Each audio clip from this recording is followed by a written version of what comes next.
আজকের দিনটি শুরু হচ্ছে খেলাইচণ্ডী মায়ের কাছে পুজো দেওয়া নিয়ে।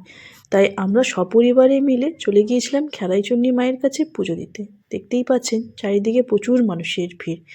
ওখানে নিয়ম হচ্ছে যারা মানত করে তাদের মাটি মাথায় করে নিয়ে গিয়ে মা যেখানে অবস্থান করেছেন সেখানে রাখতে হয়। তাই সেই নিয়ম সেরে নিয়ে আমরা চলে গিয়েছিলাম মাকে পুজো দিতে। এই হাতের তৈরি মাটির ঘোড়াগুলো মায়ের কাছে পুজোতে চাপানো হয়। তাই সেই মাটির তৈরি ঘোড়া কিনে নিয়ে গিয়ে মায়ের মন্দিরে আমরা একটু পুজোও সেরে নিলাম। পুজো দেওয়ার পর সপরিবারে একটু ফটো তুলে নিলাম, যেন স্মৃতির পাতায় সেটা থেকে যায়। পুজো শেষ হয়ে একটু মেলা ঘুরে নিলাম। মেলা খুব একটা বড় নয়, ছোটোখাটো, কিন্তু বেশ ভালো। এবার মেলা যখন এসেছি তখন খাওয়া দাওয়া তো আর বাদ যায় না, যতই হোক খাদ্যরসিক মানুষ।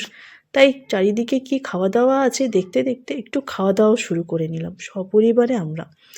এরই মাঝখানে মাম্মাম বায়না করে সে নিজের হাতে তার দাদাকে মুড়ি খাইয়ে দেবে। তাই সে যখন বায়না করেছে সেটা তো রাখতেই হয়। একটু কিছু কেনাকাটা করে এবার বাড়ি ফেরার পালা।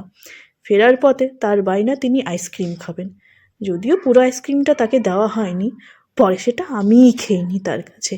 আর তাকে এই একটা ফুল কিনে নিয়ে একটু